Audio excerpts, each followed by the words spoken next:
Welcome to Cars Yeah, show number 2328. Be prepared to be inspired.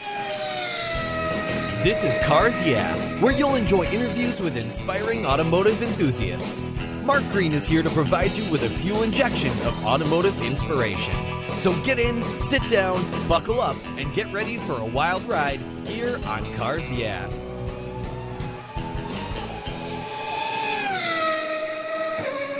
Hello, inspiring automotive enthusiasts, and welcome to Cars Yeah. Guess where I am today? In Dijon, France, with a very special guest by the name of Matthieu Tardy. Matthieu, welcome to Cars Yeah. Do you have any gear? And are you ready to release the clutch? Yeah, I am. And by the way, thank you, Mark. I love your podcast and I feel very glad to be here.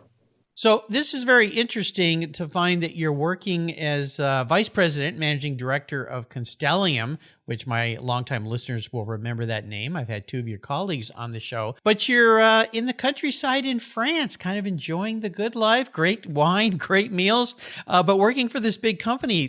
Kind of a weird deal, huh? Yeah, no, it's nice. But I have to say, I'm also used to travel a lot since more than 10 years. And in fact, I have a deal with my wife and my daughter, which is basically to have one place where my family is safe, basically not traveling, and this is me who has to suffer. Well, that's a nice way to live a life, for sure. Oh, yep. Yeah, very fortunate. I think it's great. And you longtime listeners will remember two past guests from Constellium, Chris Smith, who's the president, and Shelby Edwards. I kind of feel like I'm part of the family now with all you guys being on the show, and we're going to get your perspective here. But before I introduce you more properly, what's one little thing that most people may not know about you, Matthieu? It's a good question, Mark. Probably that most people do not know that I grew up in a rather poor blue-collar family. I started to work when I was 14 as material handler in order to support my family, to pay for my study or my driver license. And I have to say, looking at it now, I realize that it has been a unique chance and an opportunity which I can still use today. I believe it does help me to stay humble, to use common sense, and also to not forget from where I come. It's a wonderful story, and I think it's so important for young people to have some kind of responsibility and job and to contribute and help, maybe at the very least to be able to pay for certain things that they want to have. But I agree with you. I started working very, very young as well. One of the things I did for a long time was a paper boy, and I'll tell you, it sounds easy, but when you get up at 4:30 every morning, 7 days a week, and pedal a bicycle for blocks and blocks and deliver newspapers in the dark, whether it's raining or snowing or cold or whatever, and then you have to go collect and manage the money. In hindsight, it was kind of a tough deal, but it taught me an awful lot about a lot of things. So there you go. Yeah, very cool. Fully agree. Yeah, I love it. So let me give you an introduction here. Matthieu Tardy is the Vice President and Managing Director of Constellium's Global Automotive Structures business. He holds a master's degree in finance from Dijon University in France, so he's kind of back where he went to school now. Matthieu has built up extensive experience in finance and management after joining the company in 2006, and throughout his career at Constellium, he has held crucial positions in finance, including business unit CFO and a VP group controller, before taking up his current position in the company. Automotive Structures is a Tier 1 supplier of innovative aluminum automotive safety and structural components, supplying automakers all over the world. In his current role, he has full P&L responsibility, leading 10 sites in Europe, North America, and China with over 2,300 employees. Whew, you sound like a busy guy. We'll be back in just a moment, but first a word from our sponsors. They keep the petrol in the tanks here and maybe a little wine in the glass. So give them a little love and we'll be right back.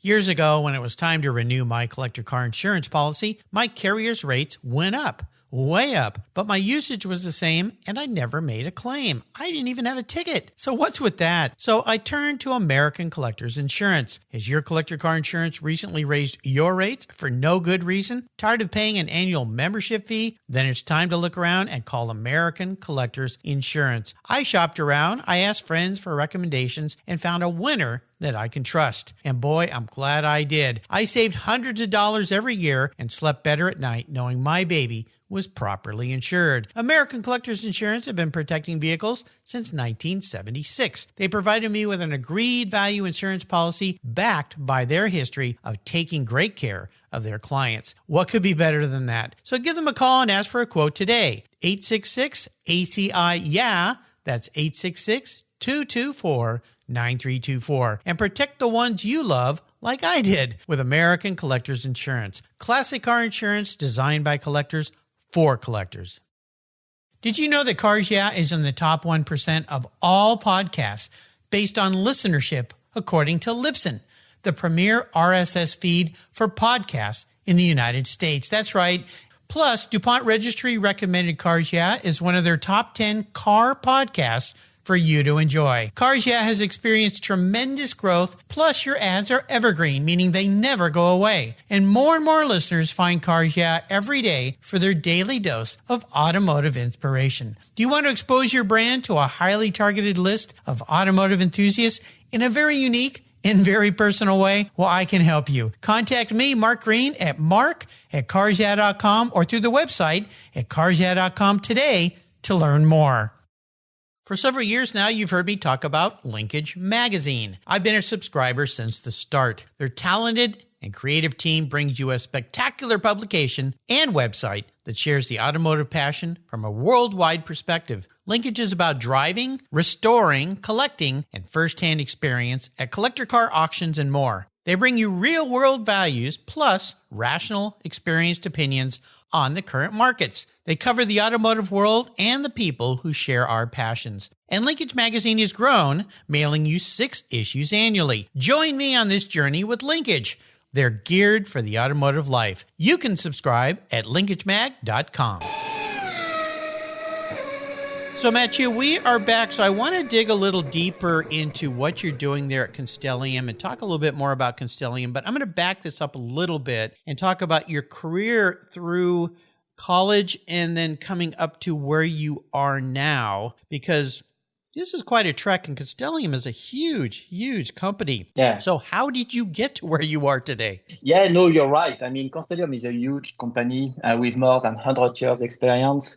As you said, I spent most of my career in finance. For almost 20 years, I have done all possible jobs, starting as accountant to finish vice president group controller in 2020. And here I have had 2 options on my table: either to pursue my career in finance, but still do the same things for the coming 25 years, or to challenge myself and somehow listen to my heart going to manufacturing. And I have to say, I am lucky enough to get both opportunities from the top management of Constellium, and I finally decided to switch to manufacturing. Of course, this has been a challenge because you go from an advisor world to a real actor position. All your decisions have a direct impact, but at the end of the day, I am thankful to have taken the risk to work in a great market and to be surrounded by a fantastic team.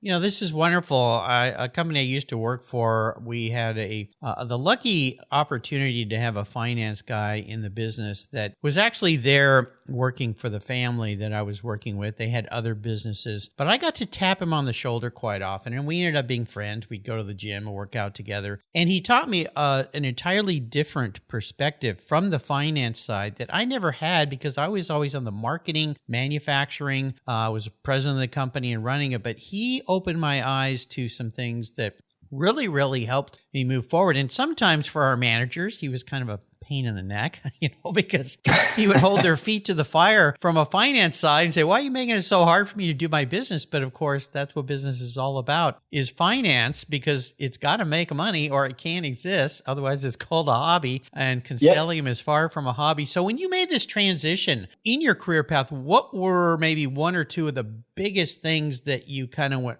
whoa, this is really a different perspective here? It's a good question. First of all, obviously, it has been my first manufacturing experience, and all the sales part has been new to me. So I would say it has been really a big challenge. And the second one is probably I was not expecting that the automotive market is so changing on a daily basis. The true of today will not be the true of tomorrow. And I have to say, this is super exciting. Well, no kidding. I've never seen a time in our history that I've been alive. I'm not a young guy, but I hope I'm not that old. I am kind of old sometimes. And one of the things that is happening, of course, is this massive transition into the world of EV and autonomous cars and all of this. However, these vehicles still have to be constructed. And I want you to talk a little bit about Constellium and what your company does and why it's so integral to automotive manufacturing. Yeah, so as you said, obviously today, the shift of e-mobility is a challenge for everyone. And maybe to explain a little bit to the audience, with the e-mobility, you have a new car design. You do not have engine anymore, which normally are here to also help absorbing the energy. So you need to find new safe solution that take over the job of the engine. And here, our team is amazing in this because we have a lot of innovative solutions. And to give you an idea, as of today, we have more than 100 active automotive patents. Wow. Yeah, which is great. And I love it. And the second topic to me is that the battery enclosure adds an important amount of weight to the vehicle. So lightweighting is a big topic. And here, aluminum makes a difference. This is the perfect material for it because it's lightweight and on top, it's endlessly recyclable. Let's focus a little bit more on your company and exactly what you folks do. Sure. So Constellium is a global leader in the development, manufacturing, and recycling of aluminium product and solution. We are working in many different markets, such as aerospace, automotive, obviously, packaging, transport, and industry. And on my side, as you said a little bit earlier, I am responsible for our global automotive structure business. It's amazing what you guys do. And if you listeners missed my talks with two of Matthieu's colleagues, you can go back to the Cars Yeah website. Chris Smith, their president, was guest number 2060 back in 2022 and had Shelby Edwards back in February this year. And so you can listen to their perspectives. And today, of course, we're enjoying Matthieu's perspective. I like to ask people about what I call our driving inspirations, people that have been very supportive, maybe mentors or influential people in your life that changed your life in some great way. Is there somebody like that in your world? Oh, yeah, definitely. And to be honest, I strongly believe that it is important to meet the right people in your career to be successful. So I feel I have to mention two persons here. The first one is my grandmom. She was a farmer, has had a tough life, survived to the Second World War, and she helped actively people during this terrible period of history. I grew up most of my time with her, and she always teach me some principle of life, such as honesty, transparency, loyalty, respect, but also, to use my common sense when I have doubt. And I have to say, I am the man I am today thanks to her. Wow. And the second one is Paul Wharton. Paul is my former boss. And he has been the first one to really believe in me and in my potential. He has been instrumental in my success and a game changer in my perception of what I can achieve. To have someone believing in you is key, but to have someone who believes in you and let you know is priceless. And this is why I believe we should never be afraid to be 100% transparent with people. And on top of that, I also learned a lot of key principles of leadership with him, such as team is what matters, bad decision is better than no decision, good idea should take only one page, action is better than dozen words, make sure to answer within 24 hours. And guess what? I still use it every single day. Well, gee, I want to meet Paul. he sounds like a great person to have in your life. Wonderful. He's a great guy. He's a Brit, but nobody's perfect. But yeah, he's a great guy. Definitely. Yeah, it sounds like it. Is your grandmother still with us these days? No, unfortunately, no. No. She Okay. passed away 15 years ago. Oh, wow. Well, what a fortunate thing to have her in your life as well.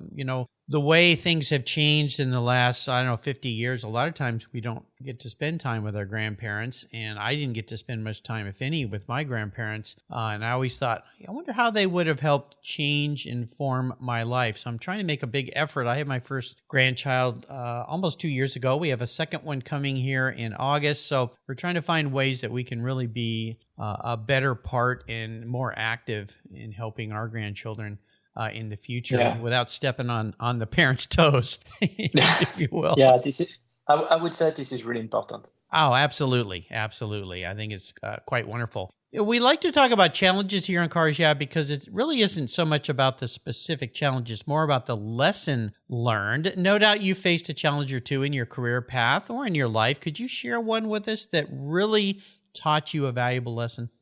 Yeah, well, obviously, I got many challenges, but maybe I can refer to my first one. And when I was a kid, my biggest passion has been basketball. I still remember to wake up in the middle of the night to watch Michael Jordan and the Bulls. I was an absolute fan. And on my side, I played as a point guard for almost 12 years at national level. So I was quite good, but probably not good enough to have a successful career. So when I turned 16, I decided to fully stop and to focus at 100% on my study.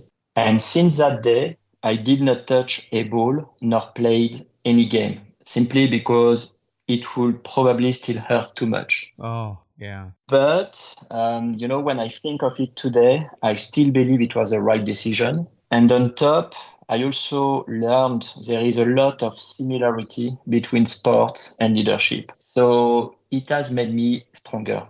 What are some of those similarities? I would love for you to share those with us. I would say, the main similarity is how to manage challenge and how also to have a great team. To me, this is a difference between a manager and a leader. The leader understood already that the success of the team is his own success. And you have to be there for the team before asking the team to be there for you. Wonderful. I love it. Yeah, I think sports is so important for children, and I always was encouraged by my parents to be active in sports. I grew up in Southern California where I surfed all the time, which was great. Ran track, played a little football. Was never good enough nor tall enough to play basketball. So it wasn't something that I could do very well, but I'm always marveled when I watch basketball players, and especially I always tell people, if you've never been into basketball, go to a game live. That will change your perspective. It's the same with car racing. A lot of people, car racing looks boring. Go to a race live and it will change your perspective. Yeah, for sure. But I love all those relationships. When you look ahead at bucket list ideas for Constellium, how do you see things in the future changing? Maybe we won't go too far out because things change so fast here, but you mentioned this earlier. The automotive world is rapidly changing. Is there something in the future that you would like to see Constellium participate in or do that will really affect not only your business, but the world in automotive? It's a very difficult question, to be honest. Thank you for that, Mark. I appreciate it. Yeah. Put your feet on the fireplace here a little bit. Yeah. So first of all, I would say that at the moment, the market is very disruptive. EVs are changing the market, but there are also other solutions popping up, such as hydrogen or e-fuels. So there is uncertainty on the market development and mobility of tomorrow. There is a famous quote saying, the only thing I know is that I know nothing. And I have to say this is absolutely true. So at the end of the day, I would say that no matter how mobility change, it has an impact on the vehicle structure. With that also on the product portfolio and the requirements we have to meet. For example, if I take EVs, it has a higher weight due to the battery, which lead to higher energy that have to be absorbed in the case of a crash. Therefore, it's super important to collaborate with all OEMs and also, to be active on pre-development. So to me, I believe that what matters the most is to be open, to be there to answer the requirement from the OEM, and to continue focusing on sustainability and addressing as well the climate change. This is interesting and it spurs a thought I just had. We think of automotive manufacturers as having in-house design departments and coming up with the designs, and then it's manufactured and built. I never thought much, but it makes so much sense now the way you're saying this, that suppliers play an integral role in the design process, especially with the changing market of not only for how the car is going to operate more efficiently, but also from a safety standard, because we see all these, they seem to pop up all the days, EV cars catching on fire, you can't put the fire out and all the problems with that. Yep. So are you guys active a lot with these manufacturers when they're in the early design processes so that everything flows together nicely when it comes to what you're supplying them? Oh, yes. And to give you a small secret, this is the first area where I focus when I started my job, simply because I believe pre-development is a game changer. So yes, we are collaborating with almost all OEM on pre-development, but also partly public granted research project to define basically the mobility of tomorrow. And as you pointed out, this is absolutely critical. Do we see, or do we even see today, mostly aluminum in the manufacturing of cars? Is that what most of the components are done for, everything from the structural components, the chassis to the body panels? Well, in Constellium, we are working only with aluminium, and we believe that aluminium is obviously the material of choice. And why I believe so? Because, as we already said, but this is endlessly recyclable. Also, thanks to the lightweight, which is more and more important, but also thanks to high strength, energy absorbing, formable material, corrosion resistance, and the thermally conductive. So aluminium is a great material for automotive.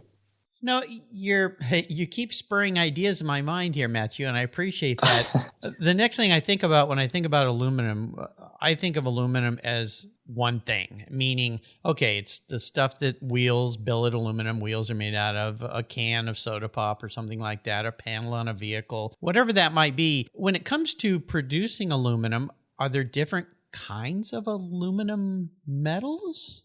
Yeah, you have different alloy. And in fact, this is like when you are cooking, you also have different recipes.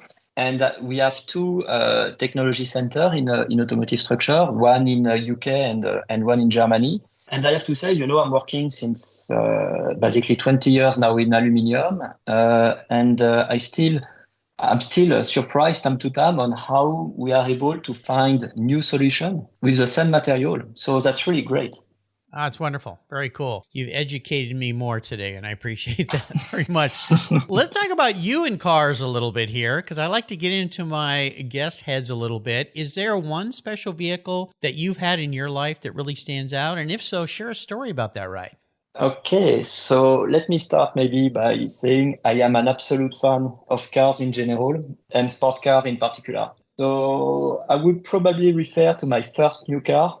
It was a basic French car, but it has been the first one brand new. I have had to work 3 years before having the chance to have it. And I still remember the feeling when I sat in first time. The famous smell of new. Yes. And when I think of it, I have the feeling it was yesterday, but unfortunately, it was already 25 years ago. 25 years ago. So what was this first car? It was a Peugeot 206. Ah, okay. Yeah. Gosh, it's been that long? Oh, yeah. It is. That's a little frightening. Well, it kind of makes sense being French and having a Peugeot. That's one of those cars that we didn't see a lot of them over here.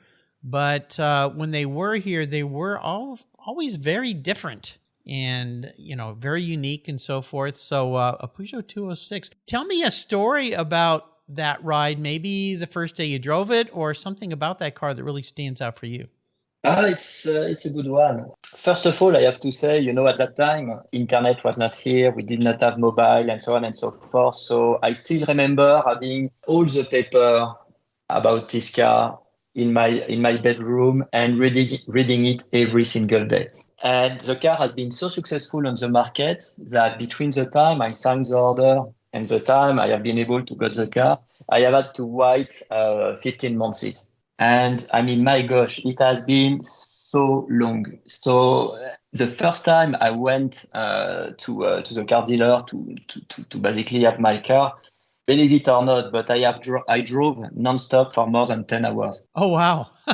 Yeah, What a way to break in a car, right? Yeah. Well, but I was so delighted to have the car, and it was some kind of ego, It was the first one, so yeah, that was really cool. Ah, fantastic. I love it.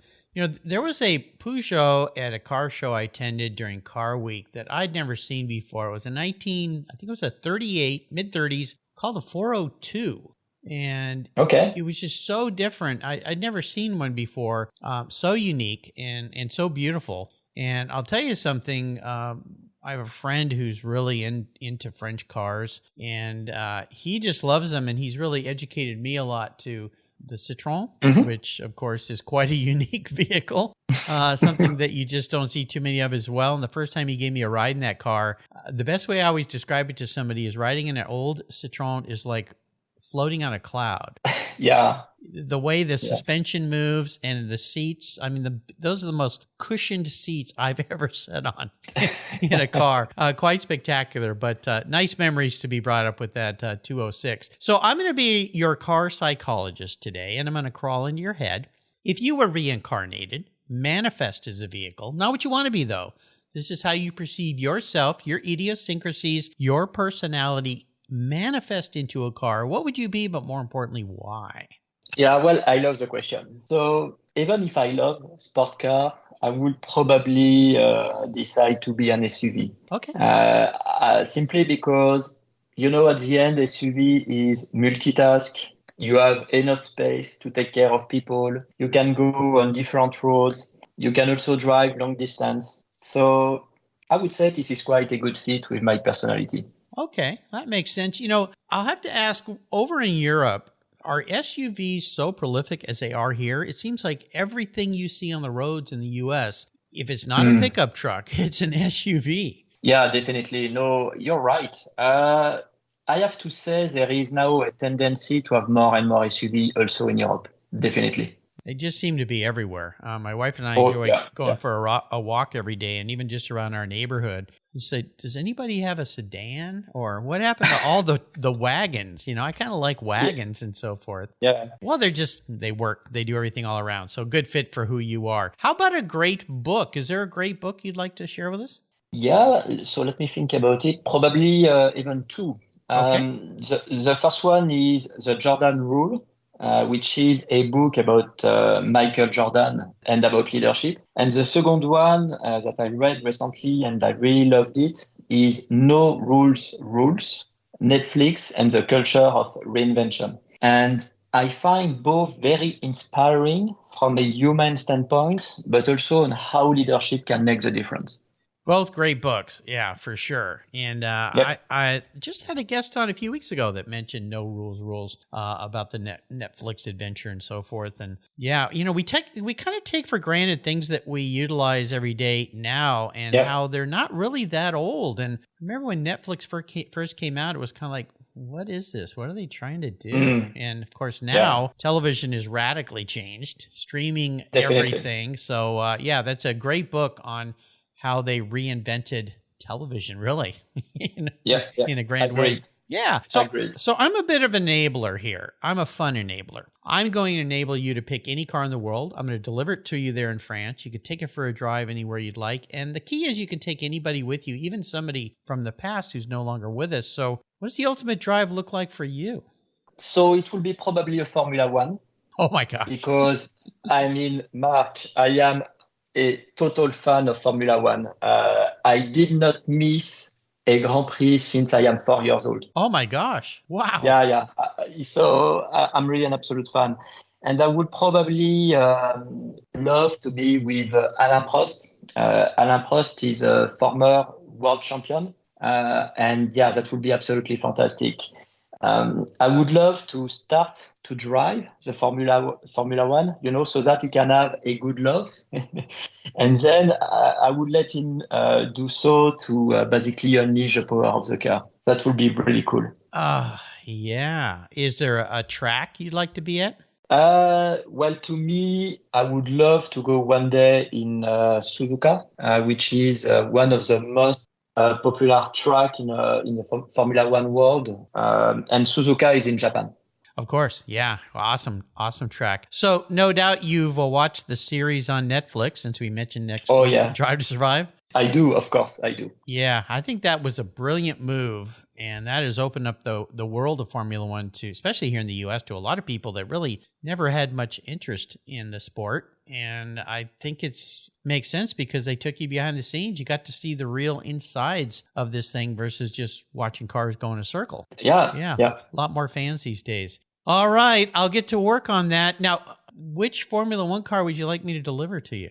Probably the one where Alain Prost has been world champion for the last time, and it was a Renault 1. If I recall well, it was in 1994.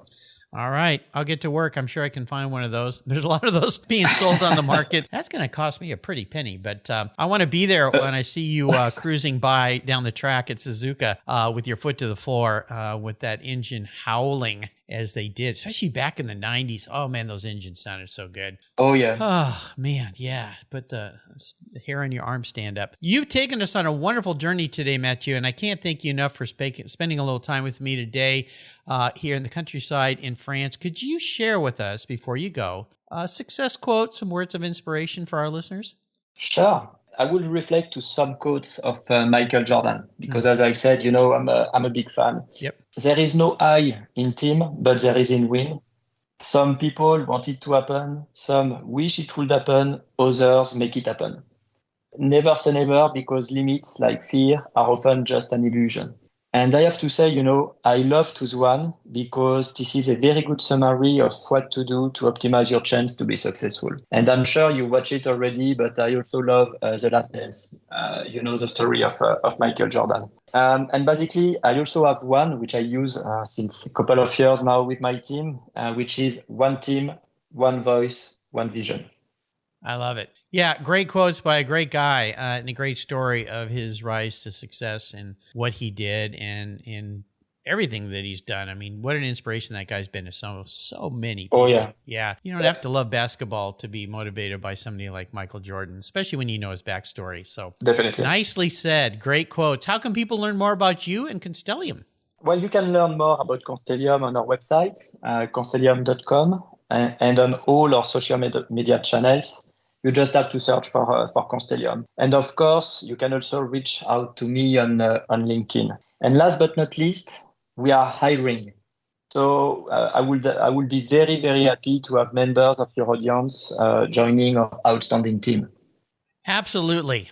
This is a great opportunity for young, middle-aged, older even people to contact Constellium and look at the opportunities there. What a great company, great people, a three-peat show now with some of the great people from Constellium. I can't thank you enough for spending time with me today. And I want to do a shout-out to Adrian Lenhoff at Busforia for bringing Matthieu to the show today. Adrian, you've hit another one out of the park. Thank you so much. Merci. Matthieu, thank you for being so generous today with your time and sharing your experiences. What an inspiration you are. Until you and I talk again, I'll see you. I usually say down the road, but I hope I'll see you at Suzuka in that 94 Honda. Would love it. Thank you, Mark. It has been my pleasure. Very fun today. Thank you so much. Being a professional automotive technician today requires an understanding of technology, computers, and electrical systems that are highly advanced and very complex. Cars Yeah is pleased to support TechForce Foundation. It's one of our charities of choice, and its efforts to help young people pursue the technical education and careers as automotive techs. Through scholarships, grants, and good old-fashioned hands-on experience with cars, trucks, boats, and more, TechForce and Cars Yeah are working to connect young people with viable careers in the automotive sector. Join us by visiting techforce.org today. Thank you so much for joining us on today's ride here at Cars Yeah. Drive on over to carsyeah.com to find show notes and inspiring automotive fun. Download your free copy of Filler Up, a fun book filled with gorgeous photographs of fuel filler fun, including quotes from more inspiring automotive enthusiasts. Download your copy today, and we'll see you next time on Cars Yeah.